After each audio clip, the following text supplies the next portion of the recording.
Good morning, Physics 20. I hope you guys are doing well today. Enjoying this very hot day in July. I think it's like almost 30 degrees out today. It's nuts. I've melted. The dog has melted. It's crazy. So today what we're going to do is we are going to do a little bit of review today. Because what we're going to be doing now is we're going to be starting to look at two-dimensional physics, so two-dimensional kinematics. So in order to do anything in two dimensions, you are going to need trigonometry. Because remember how in our previous video we talked about our angles and how to communicate our angles in both the Cartesian method as well as your, what's it called again? Bearing method. It's Monday. And I think it actually is Monday today. So, ladies and gentlemen, in order to communicate your final vector in either velocity or displacement or force, which we'll be looking at in Unit 2, you are going to need an angle. Okay, and you're going to have to get an angle by doing some trig. So on your data sheet, I want you guys to pull that out. And if you have any stuff from last year for Math 10C with your trigonometry, pause the video, go get that, okay? And kind of use some of that to help you along with this, because in this section in Physics 20, your Math 10C is going to be way more important than your Physics from Science 10, okay? So what we got here is in your data sheet, you have trig. Okay, so see where it says trigonometry and geometry? You've got sine, you have cosine, you have tangent, you have Pythagorean theorem. These are the four things that we are going to be using here. In grade 11 math, you are going to be learning how to use the sine law and the cosine law. These are things that you are not going to need to use now. They are option. I've seen people do this. I've seen people in grade 11 actually bring their math into this and use this to solve their problems in physics. It made me so happy because I didn't teach it and they brought it in for math. Awesome. It's more of an option in Physics 30, but once again, you don't need to use sine and cosine law. You can do everything with tangent, cosine, sine, and Pythagorean theorem. That's what we are going to be focusing on today. So we're going to spend this and take an entire video to review this. Okay, that's the whole mission for today. If you are 100% comfortable with trigonometry, yeah, aced it, no problem, skip the video. If you're even kind of, I think I'd like a little bit of a refresher before we go on to physics, watch this video. If you decide, hey, I can rock this, and then you get into the next video or the next lesson, depending whether we're at school or we're at home, or heaven knows, I don't know what's happening. So, you can always come back to this video later and then watch it if you need to catch up on your trig, okay? But trig is going to be super important for the rest of the course, pretty much. So, and it's going to be super important for Physics 30. So you need to know your basic trig. Alrighty, you guys? Cool beans. So we are going to start with, once again, assuming I can actually draw a straight line on this, which I can't, okay? So we're first going to review the basic parts of a right triangle. So assuming these lines are actually straight, you have an angle here which is 90 degrees on your triangle. And this angle here, I am going to name this guy red theta because we're creative like that. Now, in comparison to red theta, we have the sides of the triangle are going to have reference names. This guy here is the opposite because it is opposite to red theta. Okay, I'll actually write this in red so that way we have, we can make our references easier. Okay, so, it's Monday. Write A when I mean to write O. There we go. This side here is adjacent because it is in contact with red theta. Okay, so this is the adjacent side. Now this side here is the longest side on your right triangle, and that is called your hypotenuse. Your hypotenuse is opposite to the 90-degree angle. Now, if I put blue theta, I am going to look at this triangle from blue theta's perspective. Well, from blue theta's perspective, this side is opposite to blue theta, and this side is adjacent to blue theta, and the longest side, which is across from the right angle or opposite from the right angle, is still the hypotenuse. Okay? Okay. Now, I really, really hope that is not new, okay? And that is just a review from last year, okay? All right. So there are 4 relationships in trigonometry that we are going to look at. Trigonometry actually has an amazing history. It's so cool. It originated in like ancient India, and a lot of the terms were originally in Sanskrit, then were translated to Arabic, and then were mistranslated into Latin, and which is where we get sine, which comes from the Latin word sinus. Sinus means squiggly bit or cove. Well, it's nothing to do with squiggly bits. It has everything to do with representations of how the sun moves in a circle. So sine was half chord, which is jaya, which was in Sanskrit. This was translated to jiba, which was mistranslated into sinus, or cove. So there we go. That's your very, very basic history on why sine is called sine. Okay. So ladies and gentlemen, we are going to look at the relationships with sine, cosine, and tangent. Okay. All of these are on your data sheet. You do not need to memorize them. You just need to know that, hey, I need to find an angle. So that means I need to pull out my data sheet and I need to find that page. Okay, you don't have to memorize them. All right, so remember that when you are going to be looking at the sine of a theta, so sine of theta is going to equal your opposite divided by hypotenuse. Okay, so that's the length of the opposite side divided by the length of the hypotenuse, and right now we're referencing red theta. I'm just going to erase blue theta so it does not get confusing. Okay, everything that we're going to be looking at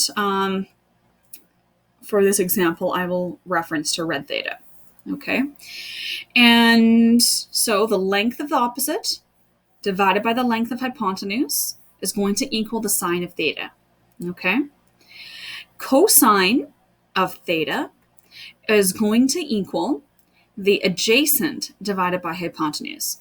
So the length of the adjacent side divided by the length of the hypotenuse is going to equal cosine of red theta. Okay? Okay. Tangent is the length of the opposite side divided by that is supposed to be an O. There we go. That's better. Divided by the length of the adjacent side, okay? And that is going to equal tangent of theta, all right? I'm not going to get into exactly the definition of sine, cosine, and tangent beyond this. For the rest of that, that's for math, okay? We're just going to be looking at the practical use of it, okay? All right, so let's pretend that I need to find theta, because that's going to be the most practical aspect of these in Physics 20 is you need to find out what theta is, because we are going to be able to go and calculate the lengths of your adjacent and your opposite and your hypotenuse, etc. Okay, so the one you're going to be using a lot, I tend to use tangent with greater frequency in a lot of this stuff, and that'll come up as to why in the videos, but you need to use all of them depending on the scenario. So I'm going to pretend that the length of my opposite side is going to be 3.5 meters, okay? And I'm going to pretend that the adjacent is 4 meters, okay? And you need to find out, well, what is theta, okay? So what you're going to do is you are going to go, you know that tan theta is equal to your opposite over adjacent, okay? You know that from your data booklet. You've identified that, well, this is red theta. I need to know what red theta is. I know 3.5, right? This is my opposite side. I have that value, okay? I have this value. Well, I have the opposite and I have the adjacent. I need to use the tangent. So Well, I need to find what theta is. I know what opposite and adjacent are. My tangent of theta is equal to 3.5 over 4. Well, in order to do that, on your calculators, now once again, I'm using a TI-84, or TI-84 plus, I don't know. TI-84 plus. Okay, so I reference everything in calculators to the TI series. Okay, so TI-83 is probably the oldest school calculators you'll probably be using in the TI series. Most of you guys probably have way nicer ones than this one. I got this one secondhand off of the Facebook buy sell page. It's awesome. If you need it, if you don't have one of these and want one of these, yeah, go onto the Facebook buy sell page. There's tons of people selling them. You can get them for cheap, like half price. Okay. All right. Okay. Walmart also sells them cheaper than Staples. So what you're going to do, ladies and gentlemen, is we're going to have to rearrange this. So the opposite of a tangent is tan negative 1. Okay. Exactly what that is, we're not going to worry about it. We just know it's opposite of a tangent, essentially. We're rearranging it. By taking the tangent of negative 1 on both sides, we're able to cancel out that tangent in order to get your theta. Okay, so tan negative 1 of 3.5 over 4 is going to equal theta. Okay, so your theta, ladies and gentlemen, well, what I'm going to do on my calculator, I'm actually going to go full screen now so you guys can see this. There we go. We're full screen. All right. So what you guys can see is I'm going to go 3.5 divided by 4. Okay. And then I hit enter. And then I am going to go second, and then I'm going to go and find my tan button. So you see the tan button? Now look above it, you're going to see tan negative 1. So by pushing the second button, and then you can get tan negative 1, and then you can go second, and then you can go answer. Okay? And then when you hit enter, whoops, it's hard doing this backwards. There we go. Then you're going to get your angle. So you guys can see in reverse here, at least it's looking like it's in reverse to me. I have no idea how this turns out when it actually films. Is you have what with your 41.858925, etc. So once you have done your rounding to your appropriate sig digs, these were one or two sig digs, I can't remember. You round your angle to the appropriate number of sig digs. Okay, so that's how you put that in your calculator using the TI-80 variety. And ladies and gentlemen, I do highly recommend that you guys get yourself one of these. It's going to be a lot easier. If we are back in school, I'm not lending out calculators. Sorry, guys, you're going to have your own. Okay, all right, I'm back in the corner. So then I will have my answer of 41.1859 ... Let's assume, for sake of argument, just to make our example a little bit nicer, we have 4.0. So then that means I have 2 sig digs. So I'm going to need to round my answer to 2 sig digs. So my 1, 2, 3. All right, so I'm going to look at my third sig dig here. Well, the 8 rounds that up to 2, so that 2 will not round that up. So my theta is going to be 41 degrees. Okay? Okay. So that is how you would find red theta. So the principle is going to be the same for your cosine and your sine. Your principle is going to be the same, except you are going to have different sides in relationship to that angle. So, for example, if you have, I'm going to erase these values now, and you know what, I'll actually leave them here, just kind of, no, I'll get rid of them. Okay. All right, so I'm going to go on to blue, and I'm going to say, let's pretend I have this side here as 4.5, and this side here is 8.2 meters, because we always have our units, and we are trying to find out what that blue theta is. Okay, well, in this case, when I look at what I have in comparison to my blue theta, Well, across from blue theta, I have 4.5 meters. 4.5 meters is opposite to blue theta, and because this side is the longest side on the triangle across from that 90 degree, that's the hypotenuse. Well, I have the opposite and I have the hypotenuse, and I want to find theta. Well, sine, cosine, tangent, according to my data sheet, sine is opposite over hypotenuse. I have opposite and hypotenuse. So my sine of that blue theta is going to equal the opposite divided by the hypotenuse. So I'm trying to find what theta is. So theta is going to equal sine -1, okay, of opposite divided by hypotenuse. Okay? Okay. So I'm trying to find theta. My opposite is the 4.5 divided by 8.2. Whoopsie, I wrote that wonky. Let's try that again. I forgot to write my sine -1. I was going to write it second, and then I'm like, nah, that's lazy. There we go. Sine -1, and my opposite is 4.5, and my hypotenuse is 8.2. In your calculator, now what you can also do, you don't have to do it the way I showed you previously. I'm going to jump back to the screen here. What you can also do is you can go second sine, okay? So you see the second and then you see signs right there. It'll give you sine -1 in a bracket up in the screen. So we had 4.5 divided by 8.2. And then what you can now do is close that bracket. And then that will just give you the whole shebang all right at once. Cool? Cool. Hit enter. All right, and I'm going to jump back to the corner. I'm back in the corner. So with your 4.5 over 8.2, you have 33.2833 degrees. Well, once again, 2 sig digs. This 8 would round that 2 up to a 3, which would not round up the 3. So we are left with 33 degrees.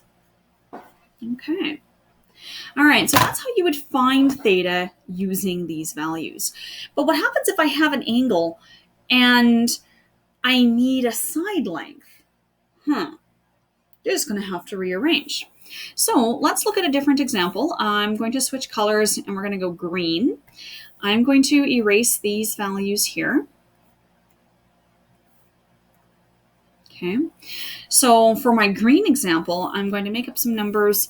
Let's say I have been given theta as to be, 19 degrees. And I know this adjacent side is going to be 8.9 meters, and I need to know the length of the hypotenuse for whatever reason. Okay, well, I have adjacent and I have theta and I want the hypotenuse. Well, guess what? Cosine theta is adjacent over hypotenuse. Okay, so I would be using cosine of theta is going to equal adjacent over hypotenuse. And then I'm going to be wanting to find the value of my hypotenuse. So what that means is I am going to have to rearrange this equation in order to isolate my hypotenuse. I am going to trade those places, okay, using the shortcut that we've looked at earlier when it comes to rearranging equations. If you're not sure why that works, make sure you come see me.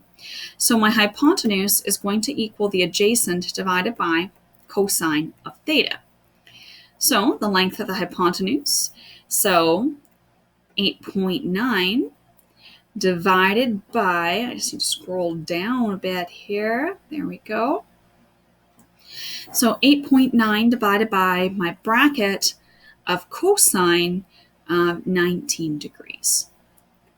Okay, so this is going to be a bit more fussy when you put it into your calculator. You can go cosine of 19, enter, and then 8.9 divided by second answer. Okay, so that's probably how I would personally put it into the calculator. And then I would get a hypotenuse of 9.4128 dot dot dot, and then putting it in sig digs. There's 2 sig digs, so this would come out as 9.4 meters. Okay. Well, let's pretend with one more example of how we would rearrange this.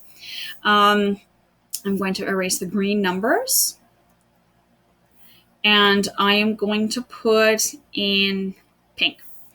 So for our pink example, let's pretend that we have our theta, which is going to be, let's make it 35 degrees. And we have the length of the hypotenuse, okay? Let's say our hypotenuse is going to be 5.9 meters, and we are trying to find the opposite, okay? So in that case, well, what we would do is, well, I have my opposite. I'm trying to find opposite. I have hypotenuse and I have theta. Well, guess what? Sine has all of those things. So I'm going to be using sine is equal to opposite over hypotenuse, which is going to, let's try this again. Goodness, it truly is Monday. I can't write things straight at all, it seems. Sine of theta is equal to opposite over hypotenuse. That's better. So with sine, oopsie, there we go. I want sine of 30 is going to equal what I am going to label as x. X is the value of my opposite because I don't know what it is. And my hypotenuse is 5.9. Well, I'm trying to isolate for that opposite side. Well, in order to get that by itself, I'm going to multiply both sides by 5.9. So the value of x is going to equal 5.9 times the sine of 30. Okay, so we write it as 5.9 sine 30.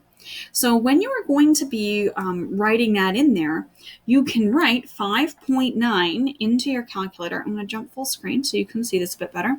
So 5.9, and then you write sine of 30. Your calculator will recognize this as 5.9 times the sine of 30 degrees. Okay, and then, oh hey, look at that. We've got 2.95. Okay, so what this is going to give you is x is going to equal 2.95 meters. Well, we need sig digs, so because we have 2 sig digs here. So this 5 is going to round that 9. That once the 5 rounds the 9 up, it rounds that up to 10, which is going to force that to 3. So this is where x is going to equal 3.0 meters. Okay. All right.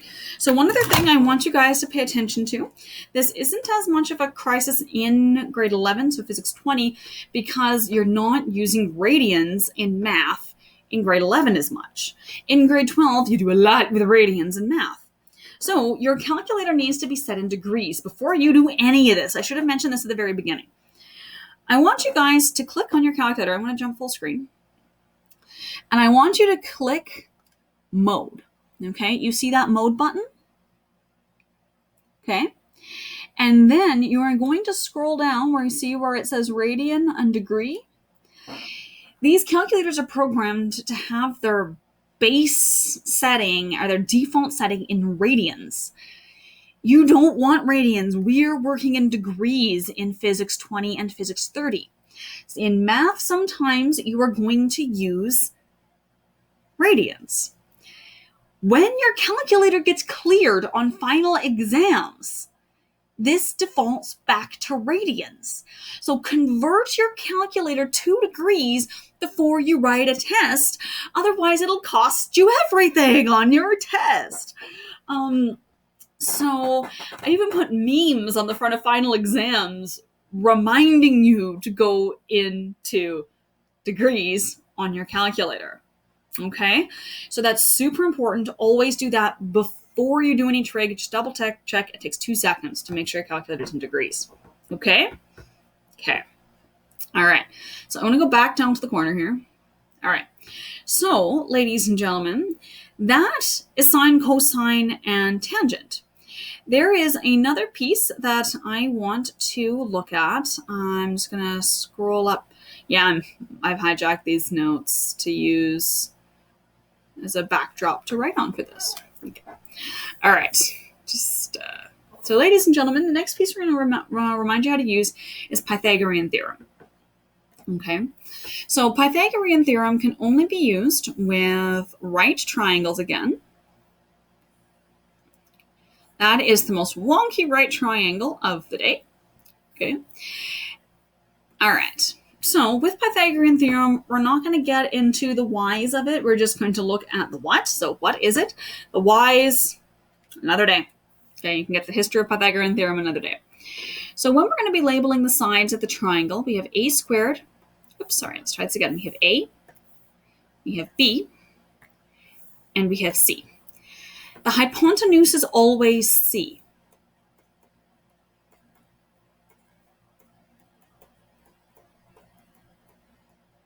Okay, so c is always the hypotenuse. Always, always, always, always. Okay, and a and b, well, they can switch around. It doesn't matter. The reason why it doesn't matter mathematically is because of how it's set up in the equation.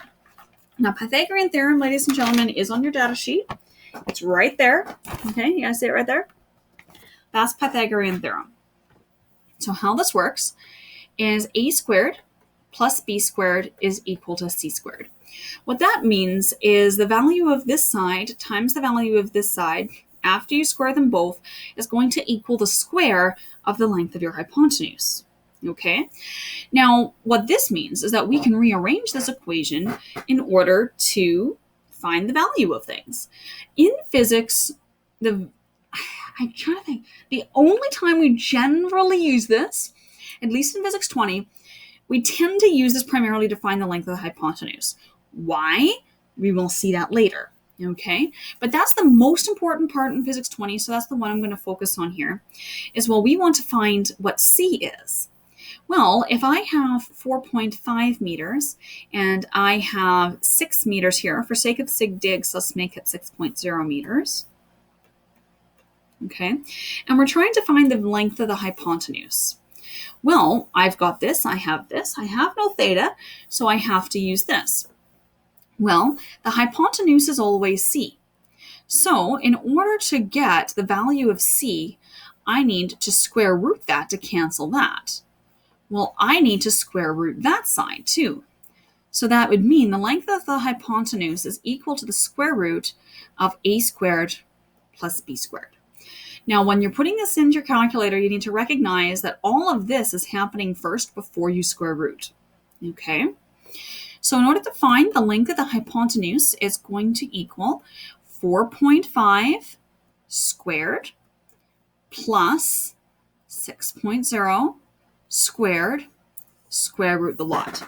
Now, this next portion, you do not need to show me your work for step by step in Physics 30. I'm going to show you the steps to show you the bed mass of how this needs to go in your calculator. Okay? So, how it works is, so 4.5 squared, enter. Okay? Because when we're looking at bed mass, we have to do your brackets and your exponents and such. Okay? So brackets, exponents, division, multiplication, addition, subtraction. Now remember, it's as if these guys are all in brackets here. This has to happen first before we square root everything. So inside the brackets, well, the squaring will come before the adding will come. So 4.5 squared is 20.25. And 6 squared is 36. So 20.5 plus 36 is, now once again, we're still under a square root sign, as our 56.25.